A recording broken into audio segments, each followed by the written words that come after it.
سوال یہ پوچھا گیا ہے کہ کوئی شخص اگر نماز پڑھتے ہوئے پہلی رکعت میں فاتحہ کے بعد چھوٹی سورت پڑھتا ہے اور دوسری رکعت میں فاتحہ کے بعد بڑی سورت پڑھتا ہے تو اس کا حکم کیا ہے؟ تو اس کا جواب یہ ہے کہ حکم تو یہ ہے کہ پہلی اور دوسری رکعت کی جو صورتیں ہیں یا آیات ہیں وہ تقریباً کلمات اور حروف کے اعتبار سے برابر ہونی چاہیے، یا پھر یہ کہ بہترین طریقہ یہ کہ پہلی رکعت جو ہے اس کے اندر آپ جو صورت یا آیات ملا رہے ہیں تھوڑی سی زیادہ ہوں اور دوسری میں جو ہے وہ کم ہوں،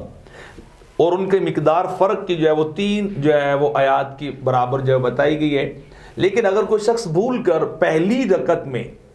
فاتحہ کے بعد سورت جو ہے وہ چھوٹی پڑھتا ہے یا آیات کم پڑھتا ہے، دوسری میں زیادہ پڑھتا ہے، اور ان کی جو ہے وہ فرق کی مقدار 3 آیات جو ہے وہ بتائی گئی، یعنی اتنا زیادہ فرق اگر ہو جائے تو پھر مکروہ تنزیہی ہے۔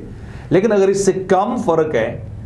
تو پھر وہ مکروہ بھی علماء نے نہیں لکھا ہے، اور وہاں پر پھر یہ ہے کہ وہ آیات کی تعداد نہیں ہے، یعنی وہ ان کی لمبائی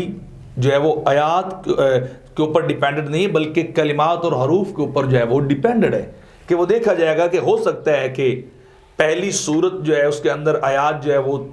تھوڑی ہوں لیکن اس کے کلمات زیادہ ہوں، اور دوسری رکعت میں جو آپ نے پڑھی ہے سورت اس کے اندر جو ہے وہ آیات زیادہ ہوں لیکن حروف اس کے کم ہوں، تو پھر اس چیز کا بھی اعتبار نہیں۔ فرق جو ہوگا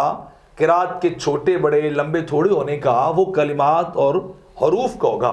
اگر تو وہ 3 آیات کی مقدار جو ہے وہ زیادہ ہو جاتا ہے تو پھر وہ کیا ہوگا، وہ قرات میں معاملہ چلا جائے گا، لیکن اگر 3 قرات سے وہ کم ہے تو پھر ایسا جو ہے وہ آیات سے کم ہے تو قرات بھی جو ہے وہ نہیں ہوگی۔ تو لہٰذا اس طرح اگر اتنا فرق ہو تو نماز کے اندر قرات بھی نہیں ہے، لیکن اگر کوئی کر لے تو پھر وہ قرات ہوگی نہیں، یہ مکروہ ہوگا، نماز اس کی پھر بھی ادا ہو جائے گی۔